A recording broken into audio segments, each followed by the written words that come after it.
Del libro. Comenzamos la semana pues muy bien, con muchísimo público en la feria durante todo el día y desde esta mañana y espero que siga así toda la feria.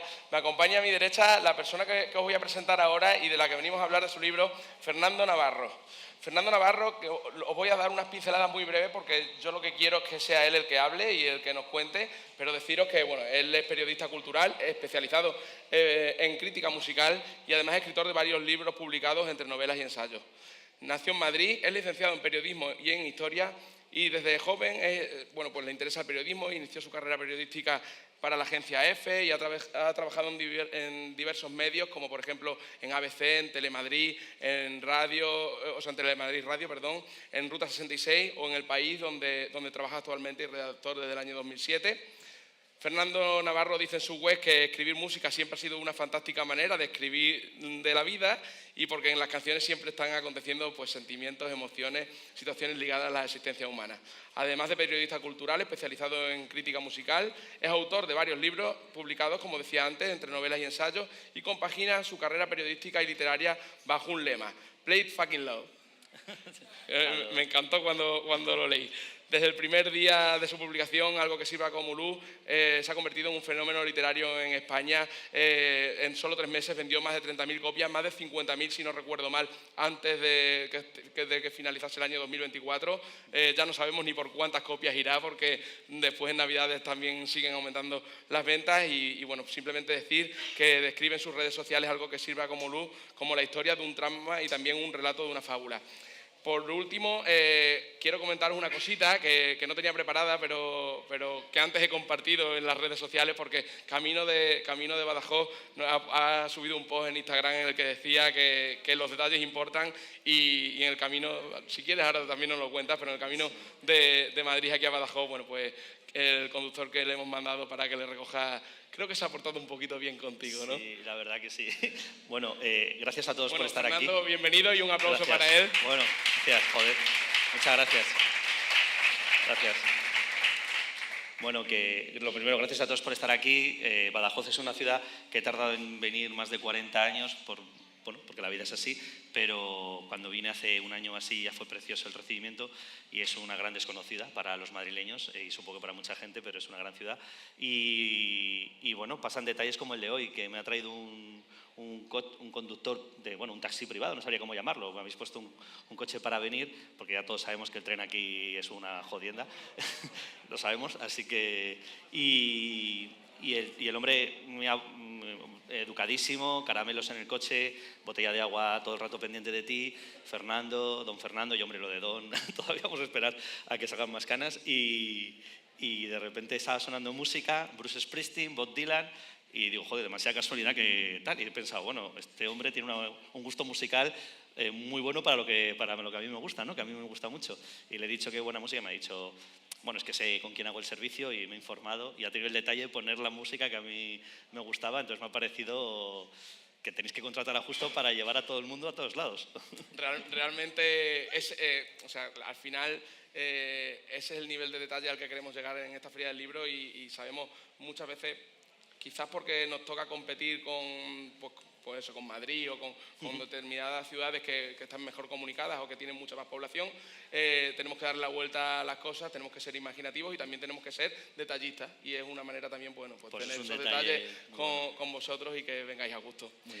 Vamos a presentar el libro que venimos a presentar, es Algo que sirva como luz, es la historia, quizás puede ser de todas las presentaciones de libros que voy a hacer yo este año, quizás la que más me toca y la que más me cuesta hacer, porque habla de la historia del grupo Super Submarina, que muchos conoceréis, y todo lo que les ocurrió, cómo llegaron a la fama y cómo un trágico accidente les torció la vida. Y a los que éramos seguidores de este grupo, y hay muchos, sé que aquí hay muchos, pues nos ha costado y nos ha parecido bastante duro, pero también bastante esperanzador en cierta medida. Entonces, en el limbo o sea, el limbo, el destino, la tragedia, el silencio y el deseo son las partes en las que has dividido este libro, algo que sirva como luz, y son títulos muy descriptivos para la historia en la que nos sumergimos como lectores y que hacen un recorrido por este gran viaje, incluso épico, pues de los 4 componentes de Super Submarina: José, Chino, Juanca, Pope y Jaime, que bueno, ya digo que muchos conocen. Y me gustaría, bueno, pues antes de nada, a ver cómo nos puedes resumir cómo ha sido ya no solo la historia de ellos, que eso lo podrán descubrir en el libro, sino sobre todo cómo ha sido el camino que has llevado para primero, ¿por qué te fijaste en esto, en esta historia, para contarla? Y segundo, ¿cuál ha sido el camino para llegar a construir este libro y que toque tanto la fibra de todos nosotros? Sí, bueno, a muchos de aquí yo creo que conocéis a la banda Super Submarina, tú los conoces, José María, y bueno, lo conocéis porque es una banda que fue muy famosa en el año 2016. Son de Baeza, que es un pueblo de Jaén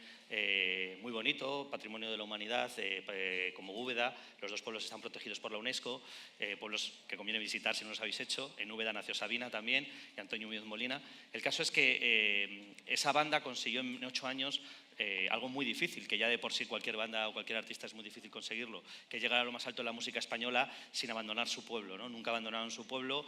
4 amigos que empezaron en el colegio, empezaron desde los 4 o 5 años. Bueno, yo cuando les preguntaba a los 4, ¿cuál es el primer recuerdo que tienes de tus compañeros de banda?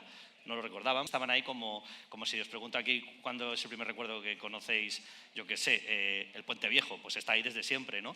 Entonces ellos se conocían desde jugar en el Paseo de la Constitución, que es un poco como la plaza del pueblo, jugando desde los 3 o 4 años al fútbol. Fueron al mismo equipo de fútbol, el equipo de fútbol del pueblo, fueron a la misma cofradía. Ya sabéis que las cofradías en Andalucía son muy importantes. En el caso de Baeza es la localidad con más cofradías de España, más que Sevilla. La religión y la Semana Santa allí es algo que lo atraviesa todo.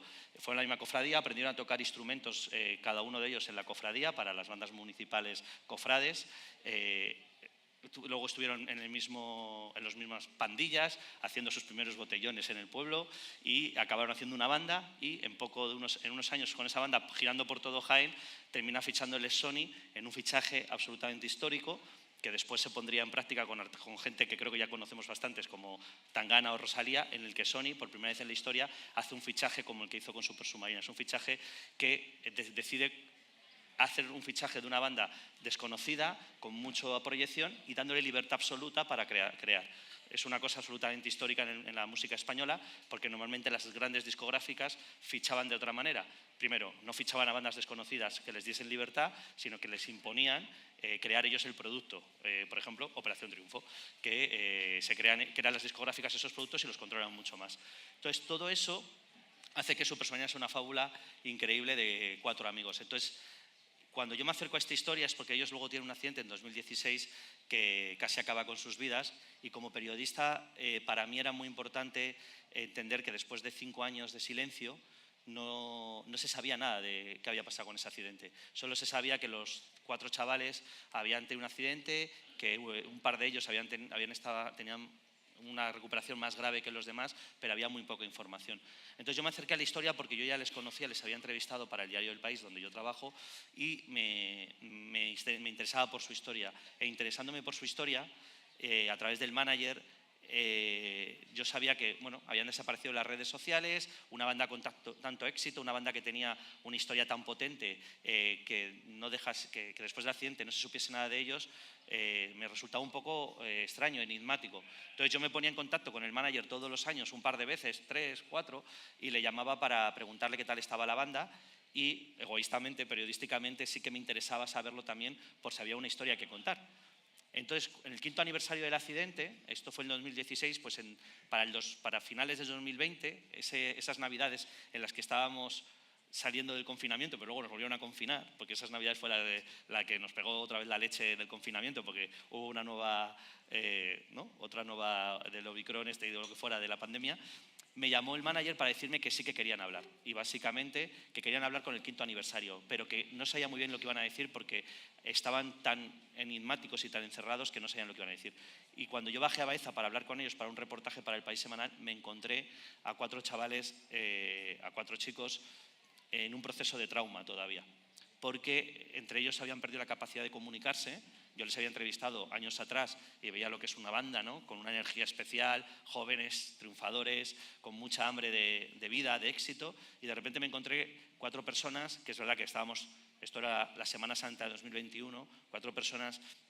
Todavía está el confinamiento y había un poco, estábamos con mascarillas, pero lo que estaba claro es que la comunicación fallaba entre ellos. Y cuando bajé la segunda vez, en junio de 2021, los entrevisté individualmente para ver, porque si algo he aprendido en mi profesión es que cuando entrevistas a una banda, bueno, pues esto pasa también en las familias y en los mejores amigos. Si quedas con 4 amigos, uno es el que acapara la conversación, otro el que hace las bromas, otro el que está callado y otro que quiere decir algo, pero nunca nadie le hace caso. Entonces, pues todo es igual. Entonces, lo que tienes que hacer es entrevistar a las personas individualmente para que te cuenten todo sin que se sientan juzgados o comidos por la presencia de otro.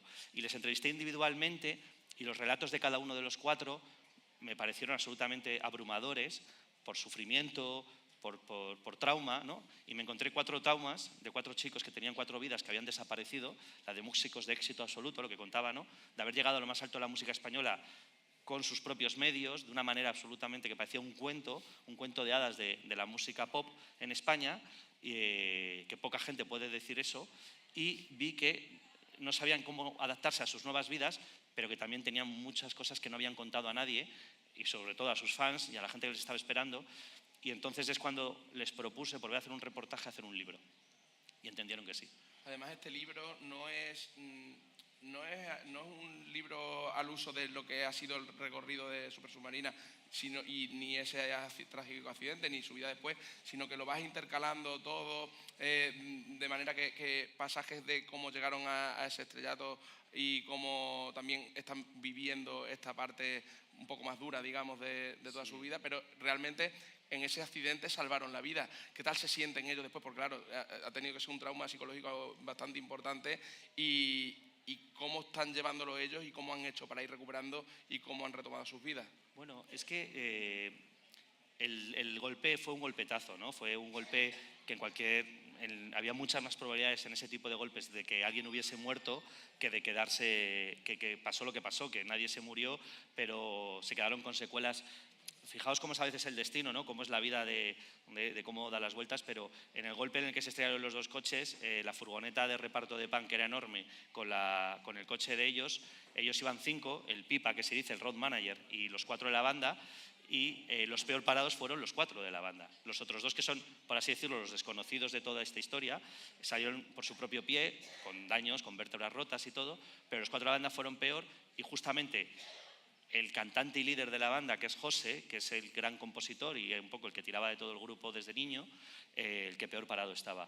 El tema es que yo no sé cuánta gente de aquí habrá sufrido un trauma así, ¿no? Una tragedia así, en el que, bueno, tienes que sentirte afortunado porque no has muerto y has vivido, pero claro, con recuperaciones en las que se jugaron la vida. 3 de ellos estuvieron a punto de morir en 72 horas de forma, que por decisiones médicas. Yo siempre digo que lo más grande de este libro no es la música de la banda, y creo que ellos están de acuerdo conmigo porque creo que lo están, sino la sanidad, ¿no? La sanidad pública que salvó a los 4 chicos tomando decisiones porque fueron a hospitales públicos de Jaén y les salvó la vida, ¿no?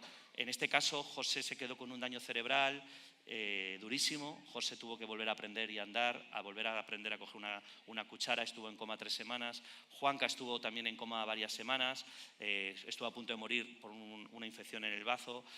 Jaime tuvo también 2 infecciones que casi le matan y una de ellas afectada en la pierna. Y bueno, también estuvo a punto de morir si no llegan a tomar una decisión de urgencia, y cuando luego lo recuperan, en cuestión de unos días, 4 o 5 días, desde el golpe, estamos hablando en 20 de agosto de 2016, los médicos deciden que le tienen que amputar la pierna.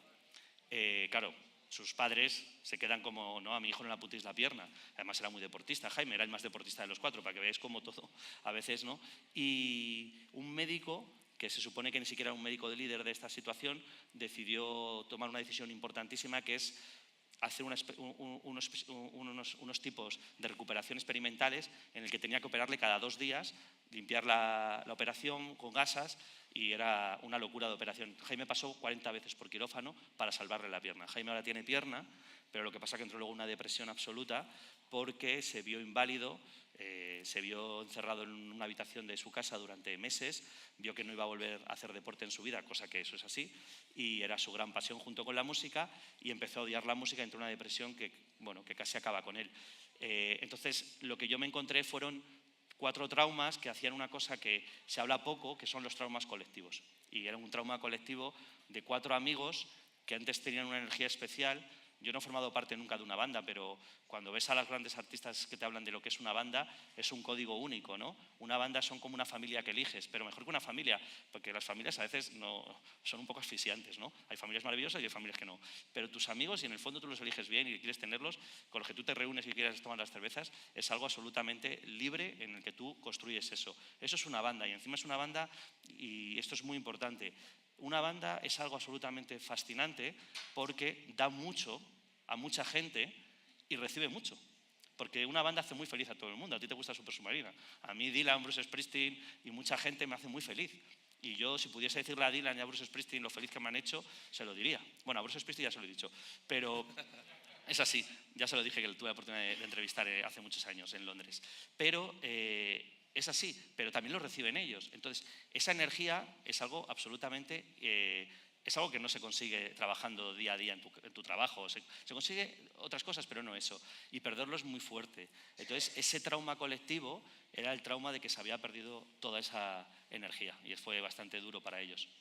En todo este camino aparece como trasfondo de la historia la ciudad de Baeza y llega a ser casi un personaje más en el libro, ¿no? Sí. No en el libro. Tú que has tenido ocasión de ir muchas veces a Baeza para entrevistar al grupo, para estar con ellos y demás, ¿cómo es la vida de Baeza sobre todo tras haber escrito tú el libro y haberse publicado? Y supongo que mucha gente de los que han leído este libro pues quieren ir a ver cómo es Baeza o cómo están ellos, a ver si se los encuentran, o los sitios que tú describes y por donde pasan ellos. ¿Cómo es la vida de Baeza después de este libro? Bueno, Baeza es una ciudad muy bonita, como decía, ¿no? Patrimonio de la humanidad. Es una ciudad que también, como Badajoz, está subida, bueno, Badajoz no sé, pero Baeza está en un cerro y ha sido defensa, y entonces tiene muchas murallas y cosas que han pasado por todas las civilizaciones que han pasado por la península ibérica, ¿no? Desde los visigodos, musulmanes, todo también fue muy importante para los reyes católicos porque es muy estratégica por estar en un cerro y es preciosa, tiene muchísimas construcciones de todo tipo. Pero lo bonito de Baeza es que es una ciudad muy tranquila, que está como absorbida, metida dentro del Mar de Olivos, ¿no? El famoso Mar de Olivos, que quieren que sea también protegido por la UNESCO, que es un mar de millones y millones de olivos. Hay más olivos en el Mar de Olivos que ciudadanos en España. O sea, hay más de 45 millones o 47 millones de los ciudadanos que seamos aquí, más olivos que ciudadanos, ¿no? Entonces, es un paisaje muy especial y muy difícil de ver en cualquier otra parte del mundo, ¿no? Todo rodeado de sierras, ¿no? Que encima es muy bonito porque ves un montón de montañas, la Sierra de Cazorla, la Sierra Mágina, toda la Sierra de Jaén, es espectacular, ¿no? Entonces, la Baeza para mí, como dices tú, tenía que ser un personaje, pero no porque yo quisiese hacerlo un personaje, sino porque cuando yo me ponía a pensar en la importancia, claro, cuando tú estás con estos 4 chicos y te están todo el rato hablando de que Baeza, que su tierra, te das cuenta que llegan al máximo éxito español y con el segundo disco ya está Sony, la gran discográfica de España y la gran discográfica mundial, ofreciéndoles casas, poniéndoles casas en Madrid para que puedan estar en todas las promos fácil, para que puedan estar, claro, porque traerlos de Baeza es un rollo, además pasa como aquí con Badajoz, el tren va mal, se tarda un montón, hay que ir en coche, son un montón de viajes, estos chicos tal, y entonces claro, Sony para ellos era perfecto tenerlos en Madrid. Y que luego hay una cosa que hacen mucho los artistas españoles, empezando por el más importante que pongáis, que nacen en un pueblo o no tal y terminan yendo a Madrid porque conocen otros músicos y comparten ideas y hacen colaboraciones y estas cosas. Pero ellos decidieron todo el rato que Baeza. Es un caso muy insólito en la música española. Ahora ya sí que ha pasado más en los últimos años, pero en aquella época no pasaba, en el 2008, 2009, cuando ellos empezaron, no.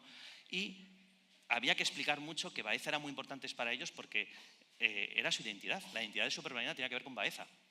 Pero es que es más, la historia de ellos es que ellos volvieron y tuvieron el accidente en 2016 volviendo el 14 de agosto porque querían volver al último día de las fiestas del pueblo, las fiestas del pueblo. Y no se quedaron a dormir en el hotel de madrugada en Valencia, en Cullera, por volver a las fiestas del pueblo porque ellos querían estar en su pueblo con sus parejas, con sus amigos, no querían perderse las fiestas de su pueblo porque es lo que más les gustaba, más que cualquier otro festival. Entonces era una historia trágica que tenía mucho que ver casi con esa tragedia andaluza, lorquiana, ¿no? En donde hay un destino muy poderoso que parece que está atravesándolo todo y al que no puedes escapar, el factus ese, ¿no? Fatum que dicen.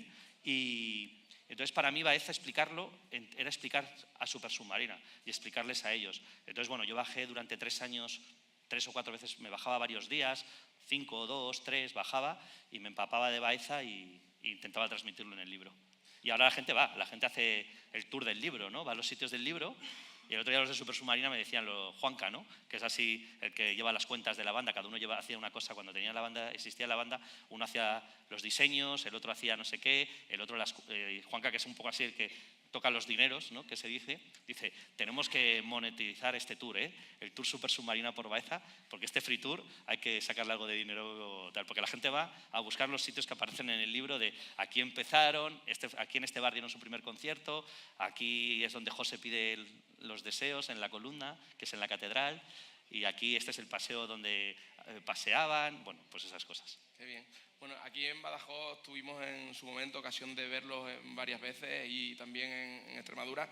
Estuvieron en Contemporánea en varias ediciones, estuvieron aquí en el Palacio de Congresos, lo recuerdo, y en la Sala Tasí también lo recuerdo haberlos visto aquí, en el Palacio de Congresos de Cáceres. Es decir, en el poquito tiempo que estuvieron, porque estuvieron realmente muy poco tiempo, pero hicieron una carrera meteórica, llegaron pues a estar encabezando festivales ya, estuvieron siempre en los festivales más potentes de toda España, llenando las salas de conciertos.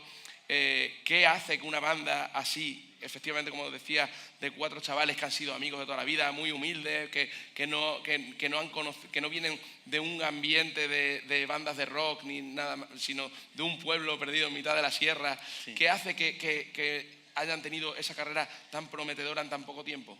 Bueno, la verdad es que si lo supiésemos todos, yo creo que bueno, los managers de las discográficas, si supiésemos cómo es la fórmula del éxito, ya, ¿no? Ya estarían todos fichando. A veces no sabes por qué funciona, ¿no?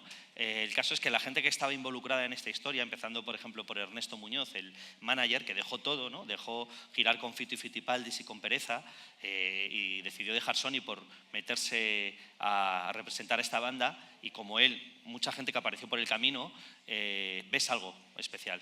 Yo no sé porque no estuve ahí en esos momentos, yo no estuve en ese crecimiento de cerca, yo ahora lo veo desde la perspectiva del periodista o historiador, o contador de la historia y de todos los testimonios que recopilo, y yo creo que si algo pasó es que en la música como en el arte, sea música, literatura, cine, tienes que tener tu propia verdad, y tu propia verdad no puedes regatear con ella, no puedes traficar con ella de una manera que al final termina perdiéndose en otras cosas que no tienen que ver con las emociones, ¿no? Con que un corazón se conecte con otro corazón a través del arte, ¿no? Emocionándote con una película, un disco o un libro. Y en el caso de Supersubmarina tenían su propia verdad, que es una verdad de 4 chicos, como dices tú, honestos, muy sencillos, muy normales, que al final conectan con mucha gente de toda España, ¿no? Y tenían muy buenas canciones y tenían mucho talento, porque hacían muy buenas canciones.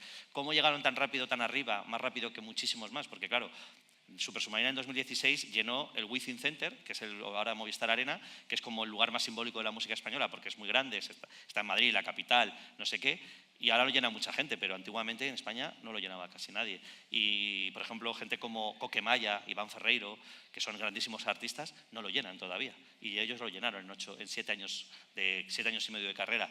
¿Cómo lo consiguieron? Pues bueno, estaban en el momento justo, con mucho talento, y tenían una verdad que era la suya, que mucha gente la compartió y la celebró como tú y como tantos de nosotros. En el libro dejas mucho entrever, evidentemente quien te conozca porque te haya leído pues lo sabe de sobra, pero quien no te va a conocer también a ti un poco por el libro, porque muestras mucho pues, toda la destreza que tienes pues, hablando de otros grupos musicales, de la historia de la música y demás. Y me he fijado mucho en los paralelismos que sacas de la banda de Super Submarina con una banda que está, bueno, pues que no tiene nada que ver o poco que ver y que ni siquiera es de aquí, pero que tú le has encontrado muchos paralelismos, que son los Beatles. ¿Por qué esos paralelismos? ¿Qué te ha hecho llevar? Bueno, a ver, yo cuando en el libro pongo lo de los Beatles, yo sabía que cuando lo iba a poner iba a poder a lo mejor causar polémica, como todo, ¿no? Yo soy periodista, ya llevo casi 20 años en el país y he sido periodista, como tú en otros medios antes, y una de las cosas que también aprendes es que la gente lee el titular y no lee la noticia y ya te... Oh, me cago en la leche, pues si no has leído la noticia, ¿pero qué estás diciendo? Pero la gente ya no lee, la gente va con la polémica. Yo sabía que esto, por ejemplo, una de las cosas que pasaba es que a lo mejor la gente se queda con la idea y no leía, ¿no? Y yo digo, bueno, me va a generar un problema a lo mejor que diga que Super Submarina se parecen a los Beatles, porque va a decir, ¿pero qué dices, loco? Super Submarina, los Beatles, bueno, alguno ha habido, ¿no? Y no es eso, o sea, realmente si lees lo que está puesto, que no hace falta tampoco explicarlo mucho, es que a mí me parece que Super Submarina me recuerda a los Beatles en algo absolutamente imbatible. Los Beatles es una historia que conocemos ya todos, de hecho hay millones de documentales, ahora en Disney que han comprado todos los derechos de la historia de los Beatles, pues han puesto ya 4 y van a poner más. Pues eso, los Beatles que son 4 amigos, que en el fondo son 3 porque Ringo llega más tarde, que se conocen. Yo he estado en Liverpool varias veces en mi vida y he hecho el tour de los Beatles, he estado en casa de Paul McCartney, he estado en la habitación de John Lennon, soy de esos enfermos, ahí en un tour brutal, y cuando haces el tour de los Beatles te llevan y te ponen en el instituto donde se conocieron Paul McCartney y John Lennon, dicen, aquí es en un pabellón donde hicieron un concierto, un pabellón como de baloncesto y de fútbol sala, lo que sea, y dicen, aquí, en esta baldosa, tuvieron la primera conversación, y tú ahí flipado, hostia, Paul, John, y en ese cementerio se despidieron, y tú, ay, joder, no sé qué, y empiezas a ver canciones de los Beatles por todos lados. Entonces, esa locura, en el fondo, Paul y John, lo grande que tenían los Beatles es que eran 3 amigos, que estaba George Harrison, de hecho, las primeras fotos de los Beatles se llamaban The Quarrymen, ¿no? Esa banda que hicieron, eran 3 chavales de instituto con 15, 16 años tocando por casas de Liverpool y fiestas del instituto y tal. Es que eran grandes amigos. Y cuando yo entrevisté a Ringo Starr, que le entrevisté hace unos años para El País, cuando tenía muy poco tiempo para hablar con Ringo Starr y solamente me decía peace and love, y yo, a ver, Ringo, coño, contesta otra cosa. Joder, que tenemos que hablar, pero es que no da para mucho, para un poco Ringo. Le dije, Ringo, ¿qué fueron para ti los Beatles? Y me contestó, los Beatles, por encima de todo, fuimos 4 amigos imbatibles. Y dije, joder, qué bonito, ¿no? 4 amigos imbatibles. Claro, pues es que la historia de Super Submarina es que se conocen desde los 3 o 4 años. Y cuando los Beatles se conocen en esa baldosa con 13, 14, estos chicos llevaban ya 10 años compartiendo campos de fútbol, cofradías, entrenadores en el equipo del pueblo, de todo. Y todo el rato en el mismo pueblo, que Liverpool no es Baeza. Liverpool es una ciudad más grande que Badajoz y es bastante grande. Entonces, eran amigos. Entonces, para mí, era que se asemejaban esa historia imbatible de amistad llevada encima a crear un sueño. Si ya debe ser un sueño maravilloso, yo que siempre he querido ser escritor, ahora que puedo por lo menos estar aquí, joder, me siento súper feliz, pero encima compartir eso con tus colegas debe ser la leche, o sea, es como algo mucho más grande, o sea, es como darle al amplificador, ¿no?, de volumen. Y ellos lo consiguieron, pero es que encima, cuando me puse a mirar bien la historia, encontré unos paralelismos que dije, esto es una señal del destino. De repente, Super Submarina estuvieron 8 años juntos hasta el accidente. Los Beatles estuvieron 8 años de carrera. Aunque parece que los Beatles han estado 25, porque vemos la historia y dices, estos tíos han cambiado la historia de la música, no, pero estuvieron 8 años juntos, de oficial. Pero 10 años desde que llega Ringo y empiezan a tocar juntos los 4. Y ellos estuvieron también, Super Submarina, 10 años desde que montan la banda y tienen el accidente. Y luego eran 3 amigos que se conocían del colegio, John, Paul y George Harrison, y llega Ringo más tarde. Y en el caso de ellos eran Pope, Jaime y José, Pope, Chino y Juanca, y Jaime no, y llegó más tarde, porque no le querían meter en la banda. Y era como un poco el Ringo de la banda, que llega más tarde que los demás. Entonces dije, joder, son como los Beatles, pero los Beatles sobre todo por la amistad, por ese sueño compartido de que al final ellos mismos, el trauma que tenía es que habían perdido la posibilidad de comunicarse como los amigos que habían sido, que eran unos amigos que se movían en una energía especial, que era la música en directo, la música de estudio, compartir instrumentos, y perder eso pues era muy doloroso. Habían perdido esa amistad en esa amplificación de la vida. Después de tu libro hemos podido ver cómo Supersubmarina de alguna manera han vuelto a la palestra con varias apariciones en televisión, han estado con Jordi Évole, han estado con Broncano en La Resistencia, además lo hemos visto aparecer en el Sonorama, en algunas presentaciones de libros contigo. Sí. Entonces, ¿qué tal lo están llevando ellos, esta vuelta a la fama? Porque de alguna manera un poco no te olvidas de ellos, pero sí que se enfría un poco la relación entre el público y ellos, y ahora de repente otra vez vuelven a la palestra. ¿Cómo lo están llevando? Bueno, muy bien, porque claro, es que hay otra cosa que también si algo aprendes de todo esto, también de dedicarte como yo, que me dedico al periodismo, entonces estoy todo el día entrevistando a músicos, entonces he entrevistado durante todos estos años a todos los músicos, es que si algo te explican los músicos, yo recuerdo entrevistar a Miguel Ríos hace unos años, y Miguel Ríos, sabéis que se lleva retirando 20 años, o sea, Miguel Ríos siempre se retira y de repente otra gira, ¿no? Y le pregunté a Miguel Ríos, bueno, Miguel, ¿esta es la última o no? Porque yo ya tenía hace unos años una entrevista que decías que ya te retirabas. Y me dices, es que realmente no te puedes retirar. Y de hecho, cuando ves a Bob Dylan o a Van Morrison, o ahora a Springsteen, que vuelve a España dentro de poco, con casi 80 años, bueno, en el caso de Bob Dylan sí los tiene 83, o Paul McCartney, que le fui a ver este Navidad y sí tiene 84, les ves tocando y dices, ¿por qué no se retiran? Pues porque, más allá de que les dé mucha pasta todo esto, pero bueno, ya con 84 te da igual 5 millones menos, 5 millones más de euros, porque ya los tienes, pero bueno, el caso es que no lo hacen porque están enganchados, como decía Miguel Ríos, al cariño del público, al aplauso, al contacto. Eso es una energía que te rejuvenece. En el caso de Van Morrison o Bob Dylan o Bruce Springsteen, si no se retiran, o Miguel Ríos, es porque seguro que se quedan en casa, mueren un par de años antes. Están convencidos, sino que nadie quiere morirse, ¿no? Como decía Woody Allen, te pilla siempre mal morirte. Pues entonces, en este caso, Supersubmarina necesitaba recuperar eso. Porque no solamente lo habían perdido por el accidente, es que también habían perdido la capacidad de recordar quiénes eran, porque sus vidas habían tenido que convertirse en otra cosa. Popé tuvo que volver a Los Olivares con su padre, cosa que odiaba. Los cuatro tuvieron que dejar de estudiar porque el éxito les llegó con 20 años. Y era un éxito tan abrumador que no podían seguir compaginando las carreras, a pesar de sus padres, que estaban todos, hay que estudiar. Tú sí ya, pero te estoy llenando aquí pabellones por Barcelona y por Madrid, y esto no da para todo. Y los pobres lo intentaron, intentar estudiar. Entonces necesitaban recuperar ese cariño. Y claro, lo han recuperado. Y es muy bonito, porque no lo han recuperado desde el punto de vista que lo recupera Miguel Ríos si vuelve y deja la música. Por ejemplo, Rosendo ha dejado la música durante años, ya dijo que se ha abandonado, y se la vuelve a Rosendo es porque está aburrido, porque tal, o quiere recuperar ese cariño que tiene que ver mucho con el ego, y que es un ego que lo entiendo, ¿no? Al final, el mundo de la exposición artística está conectando siempre con nuestros egos, ¿no? Es que ellos lo han recuperado para abandonar la tragedia, para abandonar el olvido del dolor en el que se han metido.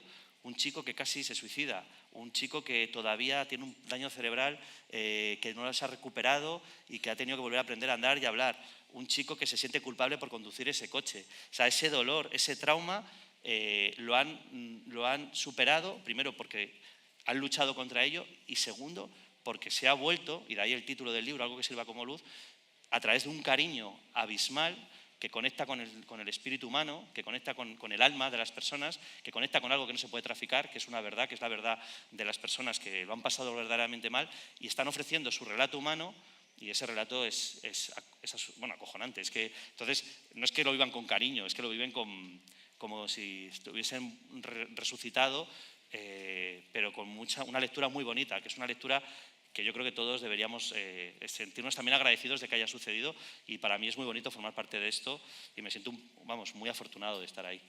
Qué bien. Te quería preguntar por algo que no tiene tanto que ver con Supersubmarina, sino más bien con Fernando Navarro, más bien contigo.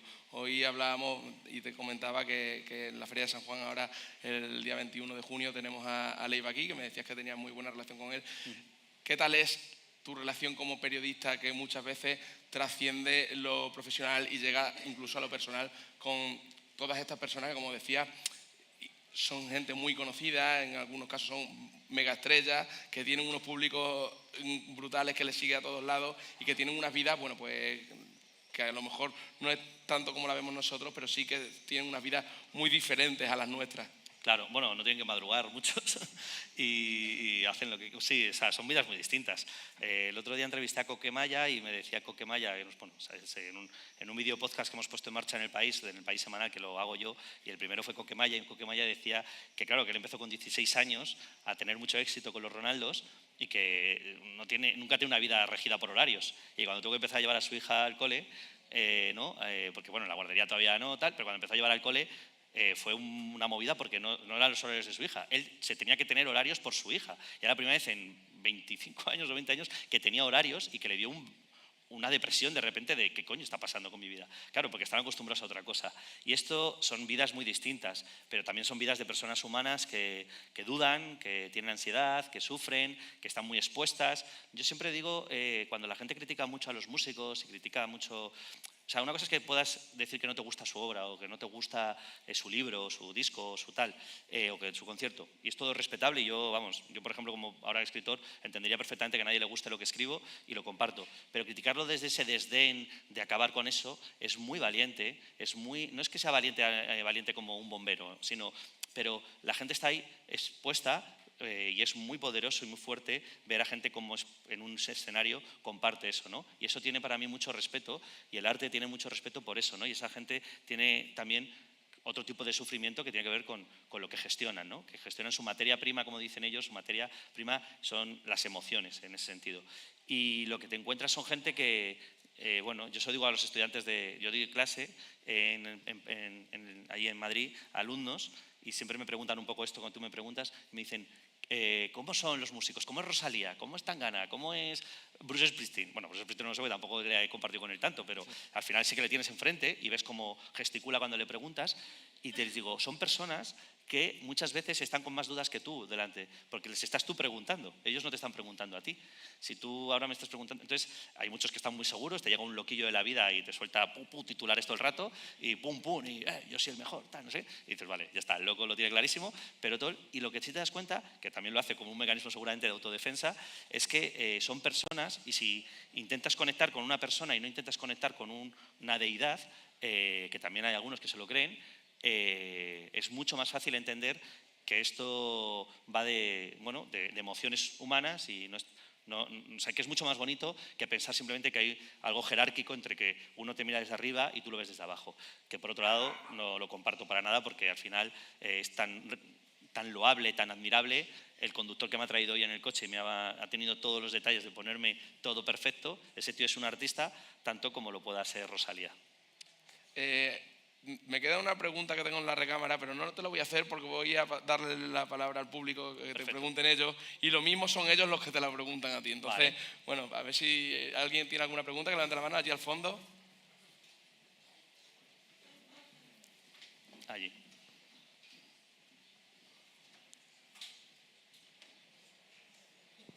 Bueno, ¿se me oye? Sí. En primer lugar, Fernando, gracias. Gracias por atreverte a contar esta historia que yo creo que es inspiradora para todos. Y bueno, pues has mencionado el tema de la exposición mediática. Aquí en el libro también eres crítico con esto, ¿no? Cuentas la tremenda... Yo también soy periodista, entonces sé de lo que hablo, ¿no? La tremenda cacería que sufren los miembros del grupo cuando están ingresados, ¿no? Sí. Entonces, ¿qué reflexión tenemos que hacer nosotros los periodistas para que cuando sucedan este tipo de cosas, pues no caigamos en cosas pues que son absolutamente estrambóticas y que no representan para nada la ética de esta profesión? Encantado. Y a ver, los periodistas somos personas humanas como los demás, no tenemos ningún poder de la verdad, pero nuestro oficio consiste en intentar acercarse lo más posible a la verdad y en este caso tampoco somos jueces de nada, ¿no? Aunque muchas veces lo parezcamos y a veces nos creamos con ese poder. lo que tendríamos que hacer los periodistas es intentar, decía Kapuscinski, ¿no?, el gran maestro de periodistas, que los cínicos no sirven para este oficio. Sí que sirven, hay cabronazos en este oficio, como los hay en todos lados, ¿no?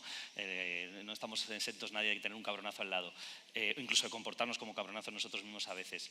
Lo que está claro es que sí que eso tiene una razón muy bonita, que es que si vas a estar aquí por cinismo no deberías estar. Un periodista yo creo que tiene que intentar ser capaz siempre de denunciar las injusticias, de intentar informar sobre eso.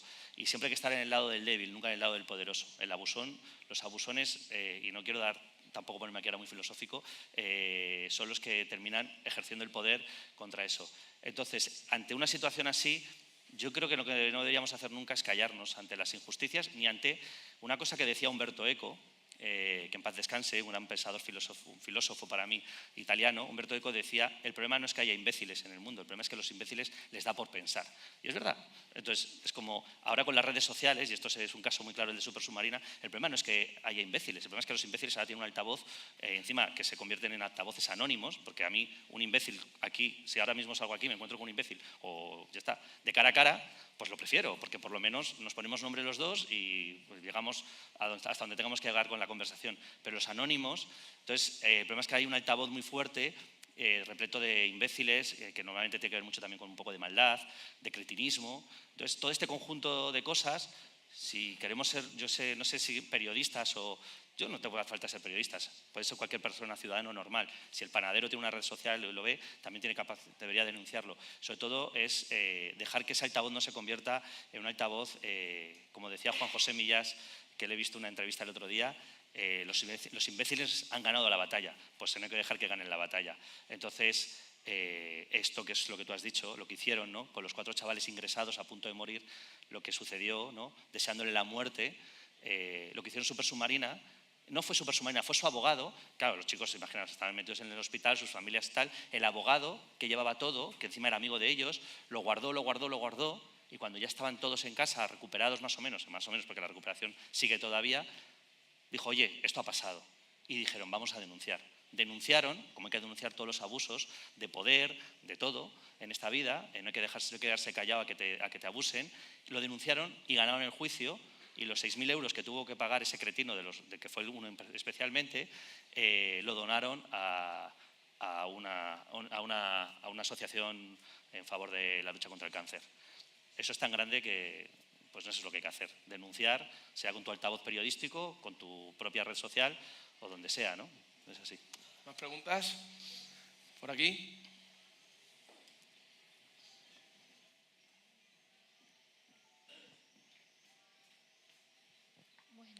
Hola. No sé si va. Sí. Sí, buenas. Hola. Bueno, yo estuve, como sabes, en la presentación con Club Concierto. Ah, sí. Claro, lo Gracias. leí y hay algo en el libro que es como un profundo silencio cuando ocurre el accidente. Es como si de repente si tú no hubieses provocado el libro, ¿tú crees que Supersubmarina hubiese vuelto? O hubiese vuelto por lo menos a volver a ser amigos, porque yo creo que hubo ahí un paréntesis bastante importante, o al menos eso refleja el libro, Sí. que dejaron de comunicarse entre ellos. Lo de Cassiel es muy impactante. Entonces, ¿tú crees que si no hubiese habido libros, Supersubmarina estaría casi de vuelta? Lo primero es que, bueno, gracias por haber estado ahí en ese día. No soy capaz de saber qué hubiese pasado en otra distopía, ¿no?, en un futuro paralelo. Y también tengo muy claro que una de las cosas que me ha dado este libro, que es maravilloso, lo que está sucediendo en torno a la banda, a las familias, pero también a mí, ¿no? A mí me ha cambiado la vida, y me ha cambiado la vida no por el éxito del libro, ni por lo que me ha llevado estar aquí, por ejemplo, hoy, sino también por lo que he recibido de muchísima gente. El otro día en Sant Jordi, más de 800 personas haciendo unas colas brutales, pero no era eso, era lo que te decía la gente. A mí este libro, pues desde que me han puesto de psicólogo, de salvador, de ángel, de, yo qué sé, de santo casi, ¿no? Es como, no, perdón, perdone, pero yo no soy nada de eso.